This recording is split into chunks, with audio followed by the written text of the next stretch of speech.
रिफ़त जिसे लग रहा है कि मुबारक मंजिल की ज़िम्मेदारियाँ और चाबियाँ उसे मिल चुकी हैं और मुबारक मंजिल पर अब उसकी हुक्मरानी है, जबकि वो इस बात से अनजान है कि हुक्मरानी के नाम पर वो सिर्फ़ एक मोहरा है। असल हुक्मरानी तो हया कर रही है मुबारक मंजिल पर और एक एक इंसान पर,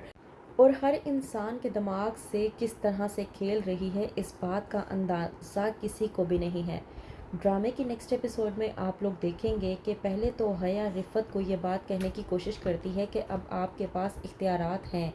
और आप फ़ैसला कर सकती हैं कि इस घर में आपकी अम्मी आ सकती हैं या नहीं। इस बात पर रिफ़त जब कहती है कि हाँ तुम बिल्कुल ठीक कह रही हो और वो अपनी माँ को बुलवा लेती है, तो इसी बात का फ़ायदा उठाते हुए वो पहले जाती है और जाकर रूहान को कहती है कि रिफ़त भाभी बिल्कुल भी ठीक नहीं कर रही। तुम जानते हो रूहान, अम्मी ने रिफ़त भाभी की अम्मी और साइमा भाभी की अम्मी को इस घर में आने से मना किया था, लेकिन साइमा भाभी के पास जब से इख्तियारात आए हैं वो अपनी मनमानी करने लगी हैं। इतना ही नहीं, उन्होंने अपनी अम्मी को घर पर बुलवाया है और मुझे तो ये समझ में नहीं आ रही कि अगर अम्मी जान इस बात पर इनकार करके गई थी तो रिफ़त भाभी का क्या हक बनता था कि वो अपनी अम्मी को इस घर पर बुलवाती। इस बात पर रूहान हया से कहता है कि कैद तुम बिल्कुल ठीक रही हो, रिफ़त भाभी को ऐसा नहीं करना चाहिए था, रिफ़त भाभी ठीक नहीं कर रही। हया जो कि रूहान का दिमाग ख़राब करने की कोशिश करती है और कहती है कि मुझे तो ऐसे लग रहा है कि रिफ़त भाभी अपने आप को मुबारक मस्तूर समझने लगी हैं और इस घर के तमाम तर फैसले मुबारक मस्तूर की जगह पर ख़ुद को रख कर लेने की कोशिश कर रही हैं। रूहान की बात सुनने के बाद तैश में आ जाता है और हया से कहता है कि रिफ़त भाभी अगर ये सब कुछ कर रही हैं तो इसका अंजाम उन्हें बखूबी भुगतना पड़ेगा। वहीं पर रूहान जो कि आफाक से बात करने की कोशिश करता है और कहता है कि आफाक भाई, रिफ़त भाभी ऐसी हरकतें क्यों कर रही हैं? आपको पता नहीं है क्या कि रिफ़त भाभी की वालदा को अम्मी जान ने खुद आने से मना किया था और मैं ये भी जानता हूँ कि उस वक्त भी आपने अम्मी जान के इस फैसले से इनकारी करने की कोशिश की थी और आज देखें अम्मी जान की जगह पर ख़ुद को रख के रिफ़त भाभी ने अपनी अम्मी को इस घर में दोबारा वापस बुलवा लिया है, जबकि रिफ़त भाभी की वालदा का हमारे घर में ना आने का फ़ैसला अम्मी जान का था और अम्मी जान ही इस फ़ैसले की इजाज़त को तब्दील कर सकती थी, जबकि रिफ़त भाभी ने अम्मी जान से पूछना तक गवारा नहीं किया।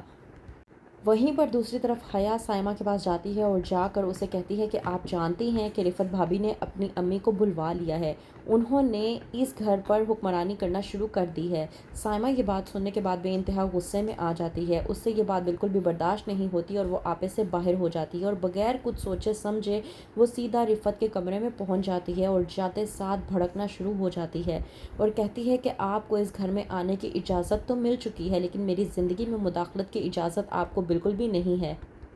रिफ़त जब साइमा को इस तरह से बोलते हुए देखती है तो उससे बर्दाश्त नहीं होता और वो साइमा से कहती है कि ये तुम किस तरह से मेरी अम्मी से बात कर रही हो, तमीज़ से बात करो। इस बात पर साइमा भड़कती है और कहती है कि आप मुझे एक बात बताएं, अब मुझे आप तमीज़ क्यों सिखा रही हैं? आपने तब अपनी अम्मी को तमीज़ क्यों नहीं सिखाई जब ये मेरे बारे में बात कर रही थी? आपको मालूम नहीं था कि इन्होंने जिस तरह की बातें की थी उन बातों से मेरे और ज़रार के बीच में और हमारे रिश्ते के दरमियान में तल्खियाँ पैदा हो सकती थी। उस वक्त तो आप लोगों ने बड़े तलखाना अंदाज में इस तरह की बातें की थी, अब क्या हुआ? उस वक्त तो आप बहुत कह रही थी कि मैं बे औलाद हूँ और मेरे यहाँ औलाद नहीं हो सकती। ख़बरदार, जो आइंदा आपने मुझे बे औलादी का ताना दिया, मेरी ज़िंदगी में मुदाखलत की इजाज़त आपको बिल्कुल भी नहीं है और मैं आपको इस चीज़ का हक़ नहीं दूंगी कि आप मुझे लेकर यहाँ पर अपने कमरे में डिस्कस करें। इतनी बात हो ही रही होती है कि रिफ़त जो कि गुस्से में आकर साइमा के मुंह पर थप्पड़ दे मारती है और साइमा ये बात बर्दाश्त नहीं कर पाती। तो क्या होगा अब रिफ़त का अंजाम जब साइमा सबको बताएगी कि रिफ़त ने किस तरह से साइमा पर हाथ उठाया? जानने के लिए देखते रहिए ड्रामा सीरियल हया।